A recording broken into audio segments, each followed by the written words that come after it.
Welcome back to Dum-Dums and Dragons, where improvisers who've never roleplayed before journey into a world of Dungeons and Dragons. I am the Grand Wizard Bukake, your host. Our heroes have journeyed into the caverns of the Cult of Cortexus, where they've been ambushed by Quartrex, the Mind Flayer Dragon. Will Ranger be able to regain control of his mind and stop attacking his friends? Will Quinny and Juniper be able to hold off the monster's attacks? And will Moonhammer tell Butthole to stop running away already? Find out next on Dum-Dums and Dragons. Wait, what was I doing again? I love this dragon. Well, good. We should go get those guys. Oh, you say it, don't spray it. So that is Quarterex, and it's going to fly upward towards Juniper. It's still in the moonbeam, so What does the moonbeam do this round? More damage, baby. It's got to roll a con save again. Yeah, con save again. At disadvantage because it's fucked up by the hex. It manages to save. 18 damage. Take half. Ranger, can you roll me a dexterity save, please? 14. So unfortunately, you will also be caught in the moonbeam. Oh! Can you roll a constitution save, please? 18. Cool. So you'll take 9 points of damage as you force your way through. Both you and the dragon getting hit. So I think you're like mentally talking about how much this sucks. Even though you're pals with the dragon now, you can feel your mind fracturing the way it was earlier. Just everything feels out of joint. I remember Hershey saying, "No, what are you doing? Stop eating my heart. What are you doing? No, stop." And as we all know, he did not. I got out of my brain. Juniper. Oh, man. Okay, I'm going to pull up my short bow and just try to distract this dragon. I don't think I'm actually going to do any damage, but anything I can do, maybe it'll fling Ranger off. Who knows? This is kind of a Hail Mary. 13 to hit. Your arrow disintegrates in the moonbeam. Do you want to move or anything, or is that... I'm going to run back into the shelter of the entrance. Great. So you make your way back into that hallway, and as you do so, you hear a wail. All of you just kind of reverberates inside your head, and you hear a series of horrible cries from back inside the lab. Oh, no. You can also hear some scraping and moving from the pit. It seems like some of the things that are down there are starting to stand up. This isn't a personal plan. God has told me run. I'm morally and spiritually obligated that we need to get the fuck out of here. It's a personal plan for me. It's a personal plan pizza. I need to get out of here. Yeah, or you're going to be made into pizza. Yeah. 72 damage or whatever the fuck. This thing's going to murder me. Yeah, you just dodged something that would definitely kill you, and it still almost killed you. You get the sense it can't do that very often. That is not a salve to the wound. No, you've got a cleric for that. I ran for the cleric and he's like, come on. And he maintained the distance. He like got away. So like, top of the round, Quinny. I'm running up to Butthole again. I'm going to try and blast a stalactite with Eldritch Blast. Okay, See if I go can ahead. drop something on the Go ahead and dragon. roll your attack. 13. Yeah, I'll say that does it. Fails to dodge, so it will take... Oh, the dragon fails to dodge the stalactite. Yes. Oh, yes. okay. Sorry, I thought you were being funny. I was like, oh, that's cute. You've done that before for inanimate objects. I know. It's my fault. So the stalactite sort of shatters against its shoulder, and you can see it wince and secure itself against the metal framework. Ranger, when this happens, can you please roll me a charisma save? Just an 8. For the briefest of seconds, as your teeth jar and your head shakes, you have a moment of clarity, but then Hershey's just back screaming at you, and this dragon's sitting there going, "It's okay, bro. Just eat his heart. It's fine." Don't do it. Don't No, do it's it. fine. Don't Fuck listen to this him. guy. I love my I'm heart. your real friend. I have veins Oh, it's gonna be full so of blood. tasty. Oh, no. He's not using it.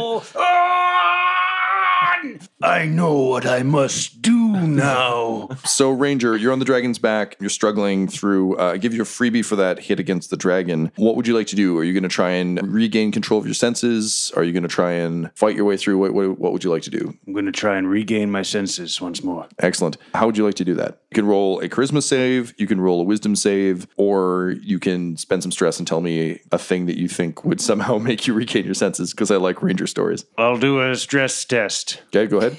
This is a memory, right? Deep-seated memory. I remember this time I was on the ship, the SS McSquiggly, and I was sitting on the bow of the ship overlooking the clouds, and my other guard mates, Hershey, Falafel, Patulip, Thorble. They were all there. We just had a wicked awesome rock, scissors, paper tournament to pass the hours. And I remember I won with my solid rock each and every time. They never did change their strategy. It's at that point in time I remembered, and by which I mean I knew, I was the smartest god of them all. And with that, I felt stronger, better, awesome. And it gave me so much goodwill and optimism I felt I could accomplish anything I set my mind to. For I was nobody's doggy, woof, woof. I was Ranger, king of his own free will. All right, so I'm going to use the rest of your stress for that. Roll me a charisma save with advantage as you force Corterex to rock, paper, scissors you in your mind. Rock, paper, scissors. 17. It will not surprise you to know the Illithid Dragon Nightmare has never played rock, paper, scissors. And thus, just by virtue of having claws, throws scissors, which are mightily defeated by your rock. And as a result, you shake off Charmed. I'm back, baby. Your sword is directly in front of you. What do? What I was destined to do. Ranger, you gotta get out of there! I'm gonna stab this thing in the eyeball. Wicked. So you get 2 attacks. Go ahead and roll. 16. That will hit. All right. 18. Also hit. So go ahead and roll your damage. 6. Okay, and again. Oh! 6 again. 6. Almost the number of the beast yet again. Okay, so Ranger, I'm going to say you don't quite make it to the eye, but you're soundly stabbing your way up the thing's neck, and you're getting closer. Nice. So maybe with some more successful hits, you'll be close enough to do that sweet, sweet damage. Wicked. That brings us to Butthole. You are standing up there with Quinny. Quinny's looking pretty rough. The Guardian of Moonhammer is standing there. Ranger continues to attack. What do? Okay, so for a bonus action, I'm going to reach out and summon a spectral hammer because I can help my friends while I'm running as the goddess wills, because I have a legitimate fear that if I go against this, she'll take away my powers, so I can't not run. But I'm going to cast that at level 3. I'm going to put it at the highest point of the dragon, wherever that is. Probably trying to smack it on the head, I imagine, if it's rising. Yep. Bonk it on the noggin. Yeah. That is 23 to hit. Yep, that'll hit. Okay, and that does 17 radiant damage. Smack it right on that fucking head. And then I am going to reach down to Quinny, and I'm going to slap a hand right on the top of his head, and then I'm just going to fart 2 quick farts, and they swirl around my arm and then jam themselves up both of his nostrils. God. And I cast Cure Wounds at level 3 as well, which means, Quinny, you get 24 health points back. And then I say, the goddess wills it, and I run further down the freaking tunnel away from the monster. Cool. Which brings us to Corterex. Ranger's back in the game. It hates that. It does start in the moonbeam, so it's going to roll its save with disadvantage. It passes. 17. So still slowly just burning away on it like a magnifying glass. Just stays in the moonbeam. Like I haven't. Hey, even I had have to no move. criticisms. We've all been there. Yeah. It's going to lash out, Ranger, at you with its tentacled face and attempt to grasp you. So what's your armor class, sir? 16. So it attacks. It will hit. So you'll take 14 points of bludgeoning damage as it sort of slaps at you and grasps at you. But each time its tentacles hit you, you're hit with another flash of the horror of murdering Hershey. So you'll also take an additional 3 points of psychic damage for a total of 17 points of damage. And then it's going to try and slash at you with its claws, which it's at disadvantage for because it's trying to get over its neck and its back. Pussy in its crack, yeah.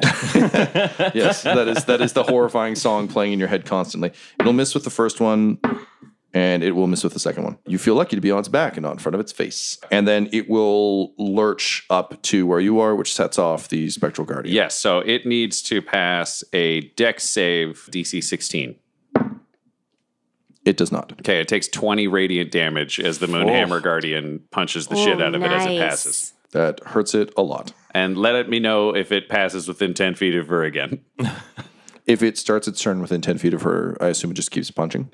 What it says is any hostile creature that approaches within 10 feet for the first time on their turn must make the dex saving throw. So if it starts within 10 feet, I imagine it's starting its turn within 10 feet. Yeah. Cool. From the bottom of the pit, you can see a bunch of the corpses start to stand up, and you can see tentacles flickering beneath their faces. And all sorts of them start to lurch towards the ladders. And kind of from down the hallway behind you, the one that stabbed itself stumbles into view, as does the one that's been stabbed. And they're kind of zombie crawling and staggering down the halls towards you. They're still too far away to do anything, but they are on their way.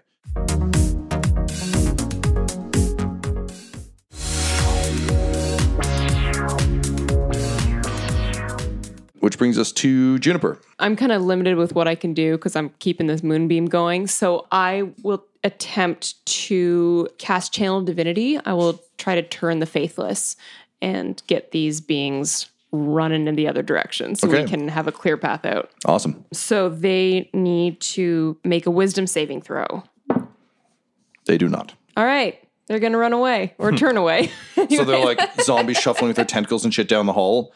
And then they just stop, look at each other, look at you, shrug, turn around and start horrifying crawling away. I've never done that one before. That's exciting. handy. It Yeah, works. Good work. Top of the round, Quinny. You're feeling much healthier. Yeah, how's this dragon looking? It's looking rough. It's still up. It's looking a little bloody, though. I look at Butthole, who is still like the goddess wills that you run. You've seen me, and I was running, and then I thought once the Illithids came through, I was like, oh, the goddess sent me back here because I had to be the rear guard. This makes perfect sense. But she didn't count on another god's help.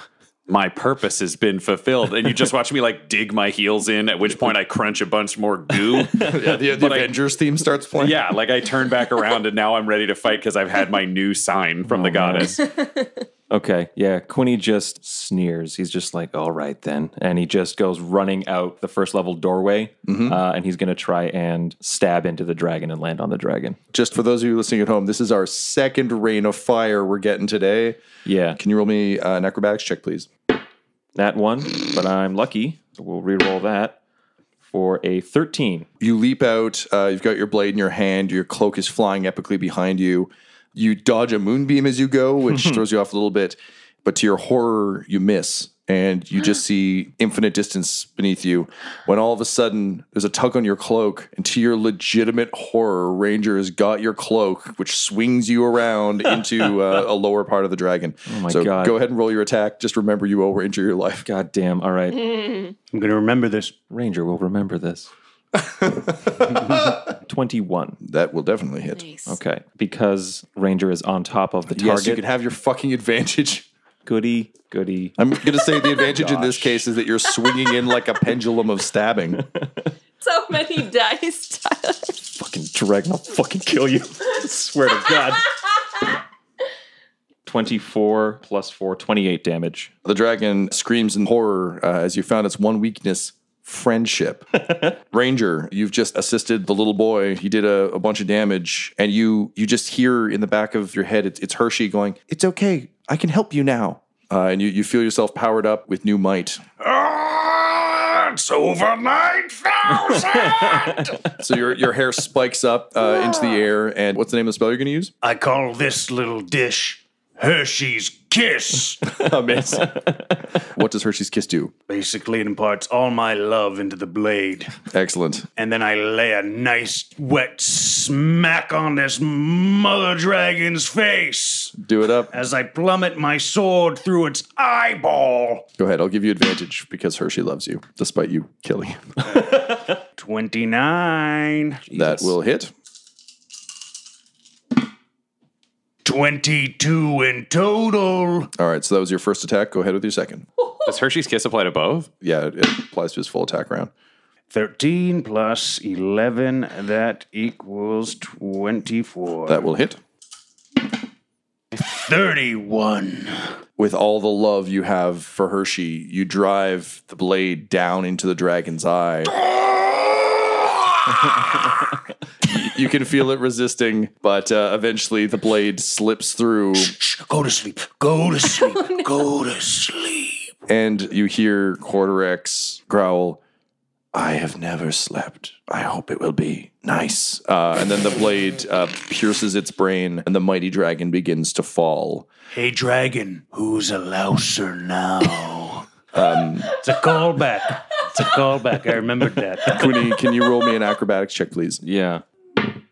18. Quinny, you're able to leap off the mighty dragon's back, but as Ranger is driving the sword further and further into its head, he unfortunately takes a Gandalf plummet. Oh, come on, man. With the dragon, and you see both of them soaring, spiraling downward, and eventually punch through a number of stalactites and stalagmites, impaling them both.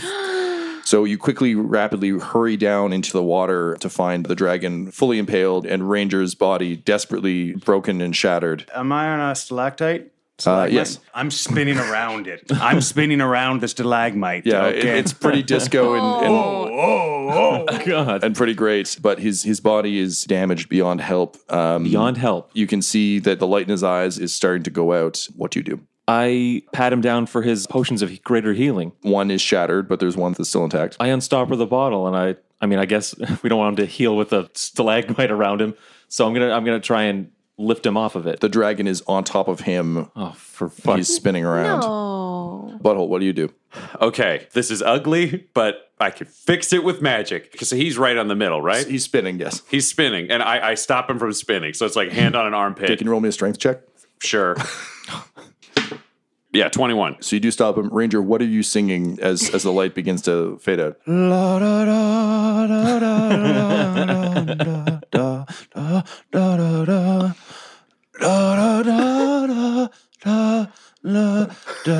Okay, Butthole, you've got your hands on him. What do you do? This is super gross, but this is just where we're at today. So I look for the thinnest point in his torso, like below ribs. Yep. Where there's just like, maybe 4 inches of Ranger and then stalactites.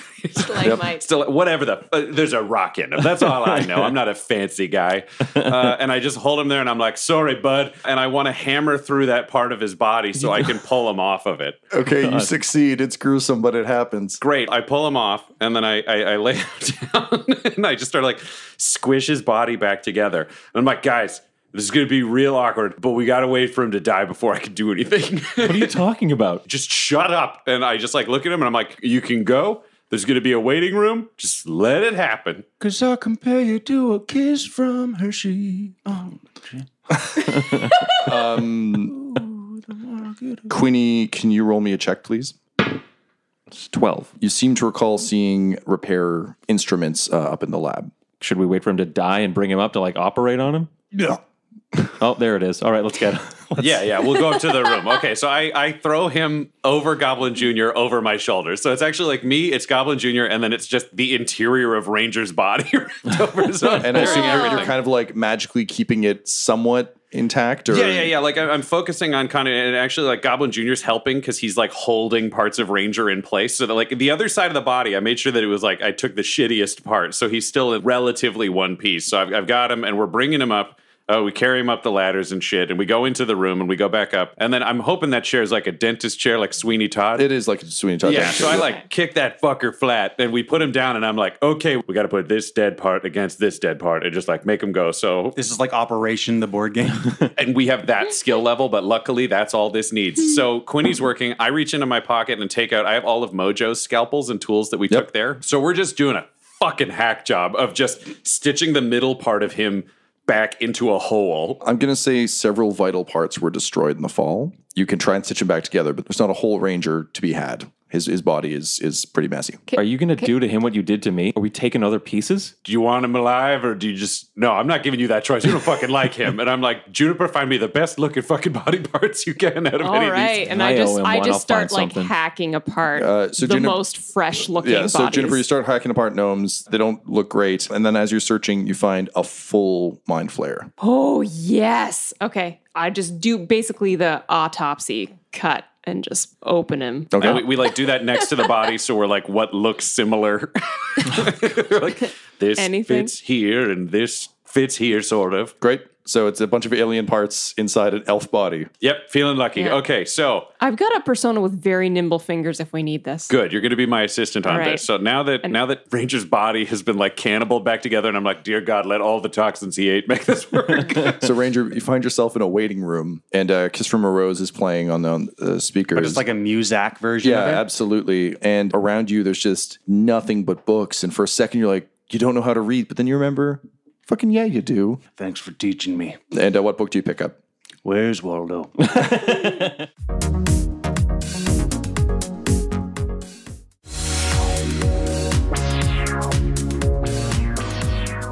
So Smash Cut back up. You've filled them with alien parts, and you've right. stitched them back up.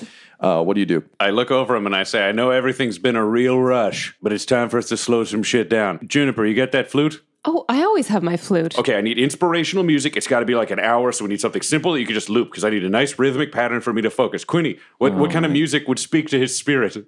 No, anything but that. Anything but Teenage Dirtbag. Do you know Teenage Dirtbag? Not really. Do you know any of it? Just the chorus. Okay, He's boom, you're sing- singing that for an hour. I need you to play pan flute under it. And then I'm just like, and a 1, and a 2, and a teenage go. And while Tyler does this, what you're picturing... Quinny does this. Or, sorry, while both of them do this.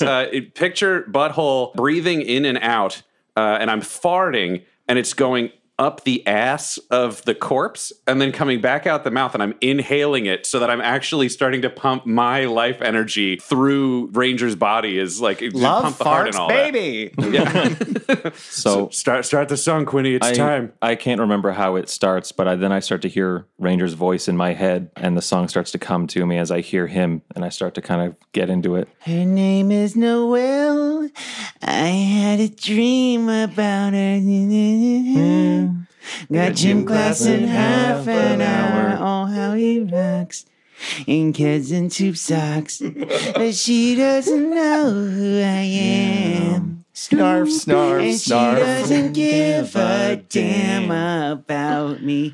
'Cause I'm just a teenage dirtbag baby. I'm just a teenage dirtbag baby. Listen to Iron Maiden, maybe with me.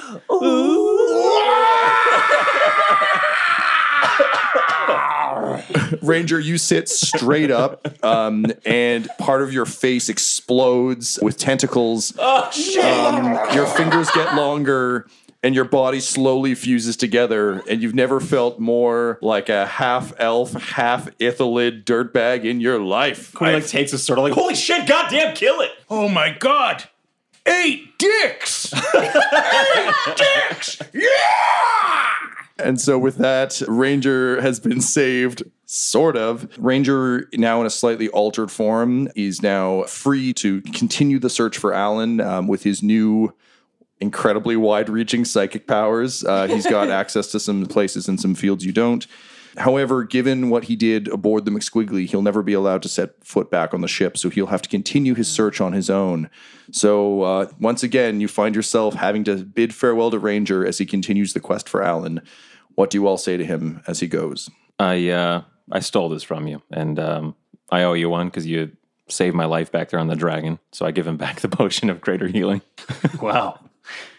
Thank you. Means a lot. You're welcome. I can't look at you. Sorry. Ranger, that was weird but fun. Bring it in, buddy. Yo, come here. One hand here, one hand here, one hand here, one hand here. Oh. Oh. Then I step forwards and say, hey, you're the first person I've brought back from, like, real dead. And you're way less monstrous than Frank and Quinny ever was. I mean, it's nice because now it looks like you've got 8 dicks on your face that represent the 8 dicks you got down below. So really, the curtain matches the drapes, you know? Why does my mouth taste like farts? Because that's how you know you're an instrument of the goddess. You're the holiest guy I know, Ranger. Bring it in. Yeah, and then we hug and also make out. It's nice because I feel held, like, on the face. Billy Fingers is jealous. They stick to him. They're like, Excellent. So Ranger, you begin to walk away, and you have one last chance to turn back and say something. What do you say? Quinny, Yeah. right here. He's flipping me off. But then he like gives the middle finger, but then he brings out all of his other tentacles and he transforms the one middle finger into like a heart. Oh, I can't do that. And then I just give you the middle finger. And I yell to Ranger as he leaves, like, if you think you'll be lonely on your trips, take that badger! And so Ranger and Wayne the Pebble Johnson walk off into the night and further adventures. But while we're walking off into the sunset, we both stick out our hands and put our thumbs up, and the Incredible Hulk theme plays as we walk against a highway. Amazing. And thus ends the quest for Ranger. And I turn to my two compatriots and say, this was the worst plan to get an army or allies ever. I feel like I didn't learn a fucking thing. I still don't know how to prepare for the Great Collide. Another successful Dum Dums adventure. This episode of Dum Dums and Dragons features the voices of Ryan LaPlante at the Ryan LaPlante on Twitter, Tyler Hewitt at Tyler_Hewitt on Twitter, Laura Hamstra at EL Hamstring on Twitter, our special guest, and our DM Tom McGee at McGeeTD on Twitter. This episode's sound was edited and mixed by Laura Hamstra, and Dum Dums and Dragons artwork is by Del Borovic, who can be found at delborovic.com. Our theme songs are And Now for That Massive Coronary and Skipping Through the Orchestra Pit Part 1 by Peter Gresser, and our ad music is No Control and Chiefs by Jazzar, JAHZZAR, all available at freemusicarchive.org. When it comes to Dum Dums and Dice, you can visit our website at dumdumdice.com. Our Twitter and Instagram are at dumdumdice, and on Facebook at facebook.com/dumdumdice. But most importantly, we've got merchandise at redbubble.com/people/dumdumdice, or you can join our Patreon at patreon.com/dumdumdice. That's DUMBDUMBDICE. And tune in next week for more Dum Dums and Dragons.